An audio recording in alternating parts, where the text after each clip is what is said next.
ગ્રામ 2 university police સ્ટેશનમાં એક દુષ્કર્મનો ગુનો દાખલ થયેલો છે. આની વિગત એવી છે કે આરોપી છે જયેશ હંસરાજ ઠાકોર. આ જયેશ હંસરાજ ઠાકોરે એક 15 વર્ષની છોકરી સાથે છેલ્લા 2 વર્ષની અંદર 15 થી 17 વખત દુષ્કર્મ આચરેલ છે. એને ગુજરાતી ફિલ્મમાં રોલ અપાવવાની લાલચ આપી અને પોતાની ઓફિસે બોલાવી અને છોકરી સાથે દુષ્કર્મ આચરેલ છે.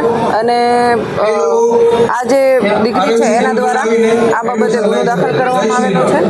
આ જે જયેશ છે એના રિમાન્ડ પણ 2 દિવસના રિમાન્ડ પણ મેળવવામાં આવેલા છે. અને જયેશ દ્વારા અન્ય આવો કોઈ ભોગ બનનાર છે કે કેમ, અને આ જે દીકરી છે ભોગ બનનાર એની સાથે જે જગ્યાએ એણે દુષ્કર્મ આચરેલું એ તમામ વિગતની તપાસ ચાલી રહી છે.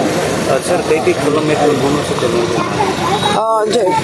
બીએનએસની કલમ 64(2) MI અને પોક્સોની કલમ 4 અને 6 મુજબનો ગુનો દાખલ કરવામાં આવેલો છે. જેમાં 16 વર્ષથી નાની દીકરી છે એની સાથે દુષ્કર્મ આચરવામાં આવે તો એમાં જે કલમ લાગતી હોય તમામ કલમ લગાવવામાં આવી છે. આરોપીને તાત્કાલિક અટક કરી અને એના રિમાન્ડ મેળવવામાં આવેલા છે. મેં કહ્યું એ રીતે કે ગુજરાતી ફિલ્મોમાં લાલચ આપી ગુજરાતી ફિલ્મમાં રોલ આપવાની અને દીકરીને એની ઓફિસે બોલાવી અને એની ઓફિસે અને સાથે એનું એક ફ્લેટ છે ત્યાં ફ્લેટે પણ બોલાવી અને એની સાથે દુષ્કર્મ આચરેલ.